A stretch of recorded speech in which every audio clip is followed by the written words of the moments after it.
Good morning or good afternoon, everyone, and welcome. My name is Adrian Huber. I'm with Wrays. I'm joined by my colleague today, Bindhu Holavanahalli, who's here to my right. We're going to be talking today about how to make the most of your meetings with us when you come in for that initial consult or you've come in for us for a specific purpose to talk about an IP or legal issue. Just a matter of housekeeping before we begin. We'll keep questions to the end of the session. It'll be about half an hour of us talking, and then at the end you'll have an opportunity to ask some questions through the Q&A button or box down the bottom of your screen. So without further ado, let's kick on. And that's the bit where the slide's supposed to turn to the next slide and give me my overview. There we go. So just by way of overview, very briefly, we're going to be taking you through a few different scenarios and the common types of scenarios that you might encounter when you come to speak with us about an IP or legal issue. We'll be taking you through some of the differences between lawyers and patent attorneys, because they are different beasts, so to speak, and when you might need to call on the expertise of either one or both of those professions. We'll also be covering some frequently asked questions to anticipate some of your questions, and then we'll take some questions at the end. So let's talk about some of those scenarios. And one of the most common ones we have is that you might come in and ask us about protecting certain things. And so let's start with your idea. Often you may come in and say, look, I've got this idea and I want to protect it. And believe it or not, IP is actually not that well equipped to deal with protecting ideas. IP is great at protecting ideas once they're turned into tangible things, a product you can pick up or a service you can access online, but at its a light bulb stage, as I like to call it, it's very difficult to protect, but sometimes it's all you have. And so in order to protect that idea, to perhaps discuss it with others who may want to further develop that idea, or perhaps you want to discuss it with investors who may want to fund your idea, then you need a confidentiality agreement. So that's the kind of discussion we'll be having if you're talking about protecting your idea. You may have come up with a new fancy name or brand for your product or service that you're going to launch. And you may have designed or had somebody else design for you a logo and a tagline. And that kind of discussion is about protecting your brand. And so we'll be focusing on trademarks. And trademarks can come in different shapes and sizes. Trademarks can protect not only the words or the logos or the images used to promote your goods or services, but also scents. Product packaging can be a trademark. And even motion. So the Toyota logo and the jumping man can also be a trademark. So the next area is probably the most common conversation we have, which is I want to protect my product or my service. And that's where the full range of IP rights start to come into the discussion. Trademarks are, of course, still part of that discussion, but we often tend to focus on patents, designs, copyright, circuit layouts even, and maybe even plant breeders' rights. So just by way of quick example, if you've perhaps invented the next new fitness watch that's going to compete with Apple's watch, there may be a patent that covers how that watch works and how it measures your heart rate. There might be a design that could protect the look and the feel of that watch, its form, not its function. Copyright might protect the software code in that watch that's part of the algorithm. So there's a full discussion that we'll have about those rights for your product or service. And our job is to help guide you on what they mean and what they can do for you. And you don't necessarily need to protect your invention or your product or service with all of those, but we can help you prioritize those. And lastly, you may say, look, I want to protect my business. And that could mean a few different things. Chiefly, it might mean that you're having a discussion with somebody about sensitive information about your business, turnover, clients, the future business plans that you have in place. And so again, that's more of a discussion about confidentiality. But sometimes it might be a discussion about how to protect your business and the way that you operate using a patent. And so that's also part of the discussion in certain circumstances. So in terms of preparing for your meeting with us and having a think about certain issues before you come in, obviously having a good understanding of what your product, service or brand is and bringing a detailed description of that with you to the meeting will help immensely. The next two questions here, how did you come up with it and who is involved, are really important. The first one is really about understanding if there's anybody or is about understanding in what context you came up with your invention. Often, as an entrepreneur or an inventor, you have a day job, and part of your day job is executing your duties for your employer. And if what you've invented has some tie back to your employment, or maybe it was developed in the course of your employment, then then you may need to deal with the employer's rights in that invention. And they may be covered in your employment agreement, or they may arise automatically at law. So that's one flag, or one issue that we'll often discuss with you when you're looking at protecting your invention. And equally, when we're talking about your invention, we want to know who else was involved. Often you've had partners in crime who've helped you come up with your idea, or helped to further develop it, or refine it, or contribute to it in some way. And those individuals or their companies may have some claim or some joint ownership right in that intellectual property. So it's important to iron out those issues early on, rather than to become commercially successful and then have somebody knocking on your door asking for their piece of your pie. The next two questions are really for an investigation about whether or not you have something that rises to the level of a patent. So what problem does your product or service solve? Because really a patent has to be targeted at something, at a solution that solves a known problem. And how does it differ from other products? Well, that's really about satisfying one of the patent eligibility tests, which is, do you have something novel? Do you have something that improves upon or is different from the current state of the art? And so those two questions are really important for our patent attorneys when you're seeking patent protection. And lastly, where will you be commercializing your product, or intending to sell or market it? And that'll help us understand what countries you might need to seek protection in, because IP rights are often granted on a country-by-country basis. A patent granted in Australia is not going to protect you in the US, for example. And so we can guide you on how best to implement an international protection strategy if that's part of your business plan. So bring with you to these meetings, obviously, diagrams, sketches, prototypes, models, and importantly, your business plan as well, which we can talk about in a bit more detail later. Bindhu. So another really common type of query we get is, well, am I allowed to do this? So you might have a new brand or a product or service, and you want advice on whether you might be infringing somebody else's rights, or whether there are any other impediments to you being able to pursue your idea and your plans. Because the last thing you really want is a cease and desist letter, maybe months or even years down the track, from someone who's claiming that you're infringing their rights. So it's obviously better to sort out these issues at the outset, before you've made a large investment of time and money into your new idea. So, for example, from a brand name perspective, if you've got a new brand name, we can certainly assist with clearance searching to identify whether there might be somebody else who's using the same or a similar brand name in respect of the same or similar field. So our clearance searches can cover both registered rights, so registered trademarks, as well as common law rights, which might have arisen through use over a number of years, where somebody's developed a reputation in a brand name or logo that might be similar to yours.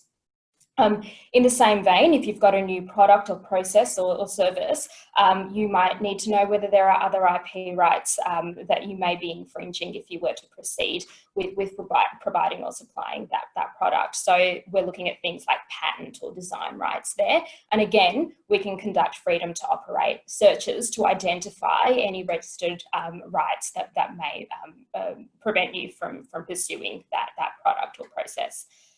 So as Adrian alluded to earlier, IP rights are jurisdiction specific. So in the same way, our clearance and freedom to operate searches will be limited to particular jurisdictions. So what you might need to think about is, well, where do I want to sell my product, or where is my business going to be marketed?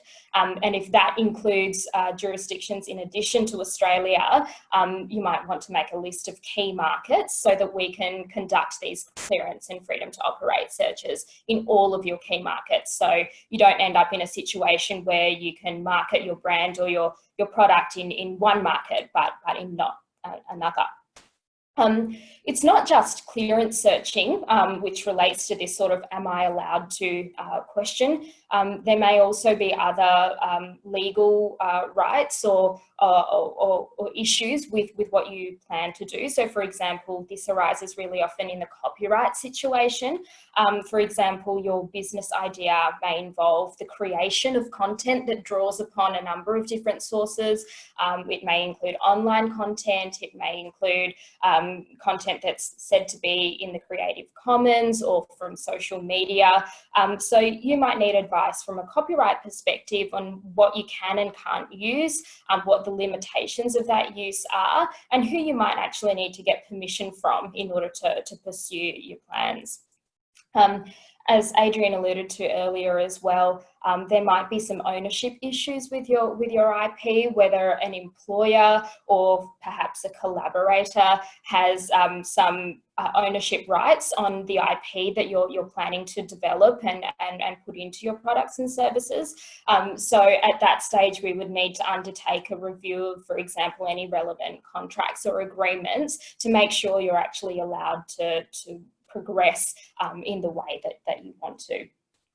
So in order for us to assist you with these sorts of queries, useful information for us is history about the development of your product or service or brand. It's always nice for us to have a little bit of context when we're providing you with advice, as well as information that you have about the market in which you intend to operate. So details of any competitors, their products and services. They might well be the place to start in terms of looking for who might own relevant IP in the area, as well as the results of any sort of informal IP searches that you've conducted yourself. Now, you might have Googled your brand, you might have come across somebody that you think you're not quite sure whether that's going to be a problem or not. You might have done a bit of a preliminary search on trademark or patent registers and you want some advice on what you found is relevant or not. That's a really good starting point for us as well to go and conduct these additional clearance and freedom to operate services.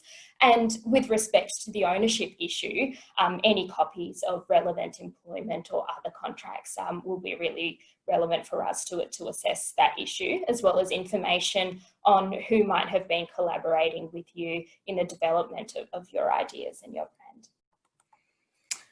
And so often you might get to the point where you've further developed your idea, but you need others to help you take it to the next stage. So this is just a laundry list here of the kinds of agreements that you might come across in the wild. R&D agreements, collaboration agreements, prototype agreements. These are all the kinds of activities that you might need and partnerships that you might need to take that IP and that technology or product or service to the next phase.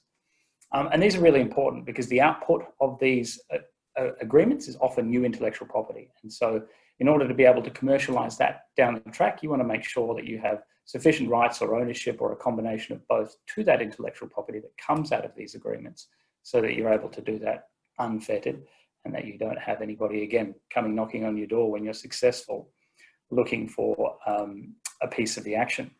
So in terms of having a think about the issues that are relevant to this prior to any meeting with us, and we'll be discussing these with you anyway, one of the key questions is what will each party be doing under this agreement? What will you be putting in? What will you be getting out? What are your expectations? And that's key. I think that's fundamental. And a big focus for what's coming into this agreement and what will be produced on the back end is intellectual property, because you'll have your background IP, your idea or your invention at that particular point in time. And the collaborator, let's say it's a research institution, maybe a university, will also have some background IP that they're bringing to the table. And that's why you've reached out to them. That's why you need them. They have that expertise and potentially patents and other IP that you might need to take your IP to the next stage. And when you mix them together, you get what's called foreground or project IP. And that's the IP that you need to commercialize your product or service going forward. But you also need access to that background IP that's been used to create it. So it's really important to get those definitions about what's going in and what's coming out very clear at that outset, so that we can understand what rights we need to negotiate on your behalf for those agreements. There's nothing worse than reading an agreement and seeing that you've only got a limited license to use it for the particular purpose of developing the product, but not commercializing it. And that's a common issue that we see. Who will own the IP and what rights will they have? Often you will want to own or have sufficient rights to go off and get commercialized, as I mentioned, but the other party who's helped to contribute to your invention, yes, they're getting paid for it in a lot of cases, but they might want the right to, for example, continue research if they're a research institution on that IP. And so giving some thought to what you can live with and what you can't as far as other people accessing your project or foreground IP is also important. Data is also a big one. I had a client the other day I won't go into too much detail because we don't want to breach confidentiality, but this client had a box, had an invention, a device that sat on a mine site that collected data about what was happening on that mine site. And then there were questions about, well, who should own that data? Should it be the mining company? Should it be our client? Our client obviously needed the right to do what it needed with that data to improve and develop its product or services. But the mining company also had an interest in that data, and it was very sensitive data as well. So giving some thought to those issues about, what's coming out of this agreement in addition to IP, and how do I need to be able to use that going forward in my commercialization efforts? And a good way to think about that is in terms of milestones and deliverables to hold the other party accountable. You want to have specific timing progress markers for when things are to be delivered and what those things are. So are they delivering a physical prototype? Is it a written report? Is it source code? Is it all three? And so giving some thought to what those outputs and outcomes are is also very important. And other things like payment terms, when and how the other side gets paid, if there is payment involved, and if you need to pull the pin on the agreement and bring it to an end, how do you terminate it? And importantly, what happens to the IP that's been developed to that point at the time of termination? So often you might have a draft agreement already that you can bring in and show us, or you may have already drafted your own or put some bullet points together, and that's always very useful for us to have a look at prior to the meeting to frame that conversation. So after you've got a fully developed product or service, brand, and you're ready to go off and commercialize it, then there's a number of different ways you can do it, and it really depends on the nature of what you have and what you've developed. So here we're going to talk about products that you can pull off the shelf, a particular device or a consumer product, let's say. And here the ways of commercializing such a product are many and varied. You can obviously go for a one-off sale, you can sell it on a website, or you can sell it to others just through a brick and mortar store. You can hire a product, hire out a product. You may need to manufacture your product and work with others who are going to go off and manufacture it according to your specifications. You may have a distribution or reseller type arrangement in mind. You might even have a franchise in mind. So these are all different ways to commercialize just one product. And so it's important to give some thought to what your plans and goals are around commercialization if you have a product like that. If you have software, then you need to be thinking in terms of license agreements, privacy, the end users that are going to be using the software, as well as maintenance and support and what that's going to look like. If you have a service, you might be selling your time. So it's more of a consultancy engagement rather than a product off the shelf or any particular software. So again, there'll be IP that's involved in that. And you may have a technology license or a product which is essentially a piece of technology. You can't pick it up, you can't feel it, but it is, for example, a process. So here, a process to purify some ore. And certain mining companies might be interested in applying your technology. So you'd have a license agreement that sets out how your process can be used and the rules around how that IP can be used by that mining company. And so when we're having a conversation about commercialization, this is a bit of a laundry list of different kinds of considerations that apply across all of those areas that we've just talked about. But the most important probably is your business model. So are you looking at setting up a franchise? Are you looking at setting up a reseller type arrangement? Or are you going to be making the sales yourself? Or is it a combination of some of those? And giving some thought to that at the outset will greatly improve the quality of the conversation that we can have about how we commercialize or help you commercialize your products and services. Is IP, will new IP be created? So in a manufacturing context, for example, you might have your manufacturer creating your product for you. That's not your thing, that's their responsibility. But on the production line, they might find that there are some improvements that they can make to your product that make it easier to manufacture and actually result in a better product. Who owns those improvements? Is that the manufacturer? Is that you? You might need access to those for you to expand your product line or to create version 2.0 of your product or service. And so giving some thought to, what new IP might come out of any commercialization agreement is also important. And it's often those licensees who are commercializing your IP for you that will be the best place to be in a position to either develop those improvements or hear from the customer, the end customer, what those improvements should be. Ordering and delivery might be more relevant in a distribution agreement context. How will that process work? Will there be purchase orders and invoices? Fees and payment are obviously applicable across all of these types of commercialization modes. Are you getting paid a royalty on sales? How is that calculated? Or is it a fixed fee? Or is it a combination of both? If you have a license agreement, is that license in a particular part of the world or is it worldwide? Is it exclusive or non-exclusive? If it is exclusive, are you going to hold the licensee to particular performance criteria? Because if they underperform, you might want to make then the license a non-exclusive, or maybe they lose a territory if they underperform in that particular territory. If it's a manufacturing agreement, then quality is obviously important. So these are all things that should be thought about at a high level. You don't need to have, the answer to all of these things, but giving some thought to some of these high level issues can vastly improve the kind of conversation we can have about commercializing your products. Bindhu. So we've talked up till this point about issues you might have at the outset when you're developing your idea and your business and sort of commercializing your processes and your business. Now, we also assist, I guess, on the other end when you might have an issue or a problem or a dispute that you need to resolve. So, for example, have you received a cease and desist letter? Or alternatively, have you found that somebody's doing something that you believe is infringing your rights? So when you come across these issues, the most important thing to think about is what your desired outcome is. What does a commercial resolution to this dispute or this issue look like for you? What's the end game here?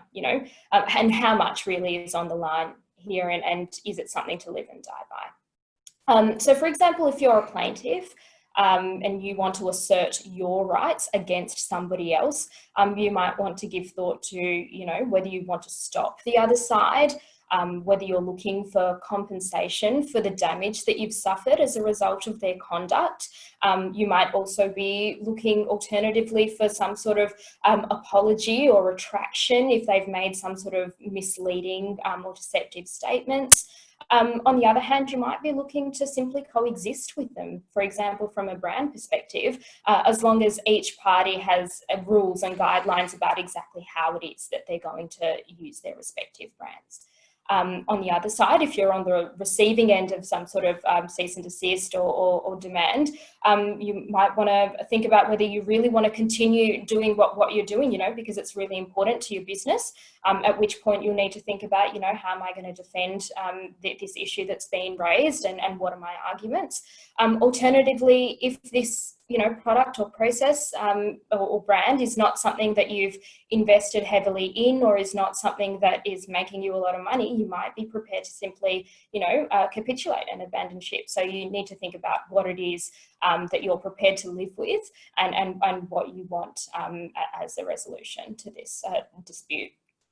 So when, I guess, you're in this position, what we can assist you with at the initial stage is providing you with advice around what the strengths of your arguments are and what the strengths of the other side's arguments. So, for example, things like infringement and validity advice.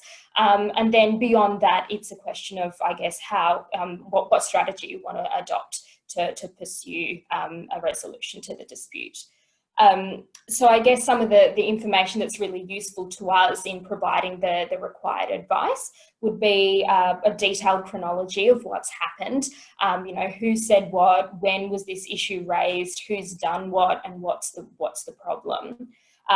Really important is key correspondence, like cease and desist letters, any negotiations you've had with the other side, and if there are court proceedings that have already been commenced, any court documents that have been filed are really important to us as well. And if there are any IP rights that are being asserted by each party, identification of what those IP rights are. So maybe the relevant patent or the relevant trademark, that's always the starting point for us to be able to provide you with our advice. So I guess we've covered the main categories of the sorts of queries we often deal with at initial meetings. The next question is, who should you speak with? As Adrian alluded to earlier, there are sort of two main species of IP expert. We've got lawyers on one hand, and we've got IP attorneys, so patent and trademark attorneys on the other hand. So lawyers are obviously legally qualified and they can assist you with things like contracts and disputes, court action and trademark prosecution. Patent attorneys are generally technically qualified, so they have a science or engineering background, and they deal with the drafting, filing and prosecution of patent and trademarks. So who you need to speak with is often a question that your IP firm can assist you with. Once you've identified what you actually need assistance with, they can point you in the right direction. And often for a lot of matters, especially IP disputes where there are technical issues in play, you might actually need both the advice of a lawyer and an IP attorney. So you can see up there, we've got a slide that sort of sets out sort of a little list of things that lawyers might be able to help with. So for example, if you've got an I want to protect kind of inquiry, they can assist with preparing non-disclosure agreements. Lawyers can also assist in preparing and filing trademark applications as well. With an am I allowed to type inquiry, they can assist with trademark clearance searching, contract review and any ownership issues that might fall out of, say, an employment agreement. They can give advice around consumer law, so misleading and deceptive conduct, and you know, trademark rights as well. They can provide advice with respect to copyright, as well as any other business specific concerns. You know, there might be a particular project that raises some, you know, particular issue, and lawyers are obviously generally well placed to provide legal advice with respect to all sorts of different matters. They can also assist with assignments and ownership and preparing the relevant agreements that need to be in place for IP to change hands. And of course, lawyers are the go-to for enforcement actions. So your cease and desist letters and court proceedings if you want to go down that route. Your IP attorneys, on the other hand, are great for clearance searching, both trademark and patent and other IP rights as well. They're primarily responsible for drafting, filing and prosecuting your IP rights. In fact, patent attorneys are the only people who are allowed to amend and draft patent applications because of their technical background together with their IP knowledge.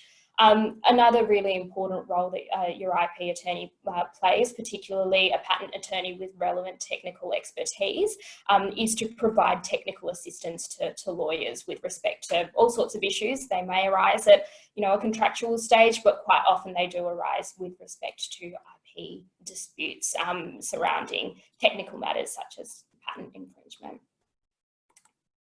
So we'd like to move on, I guess, to some frequently asked questions. These are things that come up really frequently in initial meetings, and you know, it provides a bit of I guess, an idea of where people come from when they first kind of meet with us. Is registration a prerequisite to use? And we often get asked, do I have to register this trademark? Do I have to file this patent? Or can I just, you know, proceed with my brand or with my product without going down this process? And the answer to that is that no, you don't need to obtain registration of an IP right in order to use your brand or product or process. Having said that, we strongly recommend registering your IP rights because it's a lot easier to enforce a registered IP right down the track if somebody else happens to, you know, copy your brand or your product or process than it is to try and rely on other sorts of causes of action. So, for example, common law rights for trademarks, it's a lot more difficult to establish the requisite reputation and the confusion that may arise from the other side's conduct than it is to simply assert your registered IP right. So it's definitely a step worth taking if your budget allows for it when you're sort of at the outset. In addition to this, especially for trademarks and patents, there is an examination process when you're filing a new application, and that can assist with the sort of clearance and freedom to operate perspective. You know, it's not a replacement for a full clearance or freedom to operate search, but it can be really useful to see what else is out there, to see whether the register believes that there are, for example, marks that are similar to yours that are already registered, or patent rights or other publications that disclose or describe your invention. So it actually provides that additional function as well. So another common one we get is, I've already got a business name. I may even have a domain name, but do I really need a trademark registration if I already have these things? And the short answer here is yes, if you want to have some exclusivity to that mark or to that name, and to be able to tell others off if they use the same or a similar name in the same or a similar field of goods and services. And the reason for that is a business name is essentially just an administrative record that ASIC requires you to have that says this sole trader or this company sits behind this particular name. And companies can often have multiple business names. But if you want to be able to take action against somebody, to send that cease and desist letter, to tell them to stop using it, the easiest way to do that is to have a registered trademark. As Bindhu mentioned before, there are some common law rights, which means that if you don't have a registered trademark, you have some what we would call unregistered rights, but they are a lot more difficult to enforce, and it's a lot easier to assert a registered trademark if you're able to do so. Also, clients will say, well, I've been able to register the domain name. I've got this great .com and .com.au, and I've just acquired a few other domain names that are very similar. So I should be able to put whatever website on it I want that kind of reflects the brand name in that domain name. And again, the answer is, well, that's going to be subject to the rights of others, unregistered and registered trademark rights. And so that doesn't give you freedom to operate merely because you can acquire a business name or a domain name. Yeah, so another one we get is, what can you do with your invention, or how much information can you give out, or can you sell a product that embodies your invention before you file a patent? The short answer to that is no. You shouldn't disclose your invention or publish anything about your invention prior to filing a patent, because your own disclosure or your own commercial use can invalidate or prevent your patent from obtaining acceptance on the basis that it's not novel in light of the information that you yourself have put out there. There are a few limited grace period exceptions in some countries, but it's not something that we would ever recommend relying on if you can avoid it. The best practice is to file your patent before you make any sort of commercial use or disclosure of your invention. Of course, that's not to say that, you might need to discuss your invention before you file your patent in order to develop it into a form that you can actually sort of explain in a patent. So, for example, you might need a manufacturer to prepare a prototype for your product. You might need some research or data collection before you know whether your idea works. So in all of those circumstances, we would strongly recommend making any sort of disclosure about your idea or your invention under a confidentiality agreement, so that any such disclosure is not considered to be a public disclosure. So I'm going to tackle the final one, and it's, do you really need an agreement? And there's a couple of answers to this from, depending on the scenario. And common one is, well, I had a mate, he's a graphic designer and he did some work for me, and we did it on a handshake, and look, he's good for it. He's told me I own the IP, so not a problem. And the issue is, in that particular scenario, when you're engaging others to create certain kinds of IP, in this case, it's copyright, that if you wanted to own that, and you will need to own it if you want to file a trademark, and if you want to take action against somebody else who's misusing that brand or that design, then you need to have that agreement in writing. The law says that you have to have an agreement in writing for the assignment of copyright signed by both parties. So you can't really get away with having no agreement in certain circumstances. And more broadly, if you are thinking of doing a handshake deal on a commercialization arrangement or a distribution arrangement, then you're typically going to have a mixture of conversations and emails going back and forth about who's doing what to whom, who's getting paid and how much, and what the obligations and responsibilities are. Or it could even be just in a conversation. You might not even reduce it to writing in an email, and that's extremely dangerous, because if there's ever a misunderstanding about what the parties need to do or how the royalty or payment is calculated, then it may be more difficult to sift through emails. And if it was all happening by conversation, then you're relying on your imperfect recollection. And so having a document which sets out all the rules that apply to this particular relationship is good for, putting to bed at an early stage any issues or misunderstandings. Now, often we see issues and misunderstandings turn into disputes, And then it becomes a question of, okay, what rights do I have under this contract? If it's gone bad, how can I terminate? And what happens upon termination? And again, if that's not in a written agreement that's been properly drafted, then that's going to be very difficult to enforce. Not impossible, but a lot of cases that do go to court are based on partly written and partly oral agreements, and they're never fun to be involved with. Certainly, they are fraught with all sorts of difficulties, and so having an agreement is certainly better than not in a situation like that. So I think that probably is the end of our frequently asked questions. We're going to open it up now to the audience. Just going to check our little Q&A box and see if we have any questions. We've got a few that have come in. There's a patent one, which I might flick to you, Bindhu. Let me read this one out first. When looking to lodge a provisional patent application and in trying to determine who is an inventor and who isn't, what is the most useful pre-meeting information to supply and the most useful way of supplying it? It's a good question. Yeah, look, it really depends on the situation.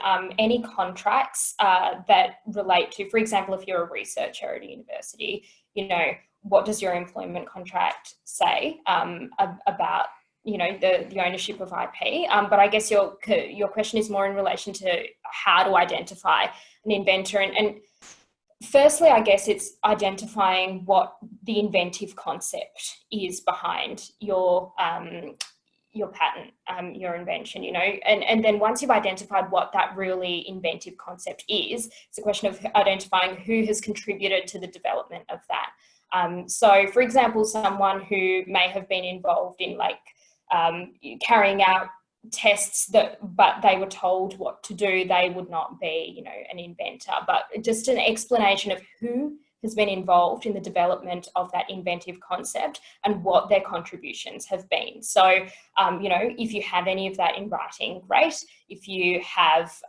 you know, if it's more something that you've talked about, you know, it's more of an implied or you know, it's just an explanation of exactly how this invention or idea has developed organically, that's fine as well. But yeah, the first step is identifying where that core inventive concept lies, and then a question of who has contributed to that inventive concept, rather than anybody who's been involved in, say, collecting the data or you know, putting together the research for demonstrating that concept. Another one that's come in, I might take this one. Do you have a template license agreement I can fill out and use to commercialise my product? And this is kind of a bit of a frequently asked question that we get too. And the answer is not really. So license agreements, commercialisation agreements really depend on your business model. And while we've drafted a lot of different agreements, there isn't a template that we start from. We start with a meeting with you to understand your needs, your commercialization strategy, where it's headed, what countries it might apply to, and that necessarily means this is going to be a bespoke agreement. So there's no template you can necessarily get. Look, I think there are companies that sell template documents, but I think they are quite dangerous to use if you haven't thought about how your business model works and whether that agreement actually does the job and aligns with your business model. So that would be my answer to that one. I'll take this one. Sure. So we've got, can I get an international trademark and patent for my product? Actually, this is something that we get quite often. You know, is there an international trademark that protects me across all jurisdictions, or can I just file one patent which protects me everywhere? The short answer to that is no. As we've sort of said throughout this presentation, IP rights are jurisdiction specific. So you will need to file a trademark or patent application in each sort of individual country that you're interested in. Having said that, there are a few international treaties in place that I guess provide a sort of or facilitate the administrative side of things to make it easier to file in multiple countries at once. They, you know, depending on what your particular situation is, there may also be some cost savings in proceeding down the route of using those sort of administrative like options, those treaties. So for example, you might have heard of the Madrid Protocol for patents, for trademarks, and you might have heard of the PCT, the Patent cooperation treaty for patents. So those mechanisms do exist. But I guess if you're thinking about international trademarks or patents or any other IP right, the first question to ask yourself is, where are my key markets? And that's very useful information for us to have at the outset as well. Another thing that you might want to keep in mind is there are some rules around what's known as sort of a priority deadline for both patents and trademarks. Once you file one application in one country, you get some time to choose where it is that you want to file elsewhere, whilst still maintaining the priority date of that first application. So for example, for trademarks, you get 6 months to do that, and that allows you to defer some of the costs of you know, international applications while you think about where your key markets are going to be, and perhaps while you focus on expanding your business to work out the answer to that question. So yeah. I think that's about it for the questions. Obviously, if you have any questions of us, we're available using our contact details, which are on the slide just here. You can drop us in, well, the slide just previous to this one, which isn't showing up, but we'll send out a copy of the presentation deck to you all, so you can get those contact details, and we'd be happy to meet with you to discuss any IP issues that you have further. So with that, I think we might end today's discussion, and thanks for attending. Thank you.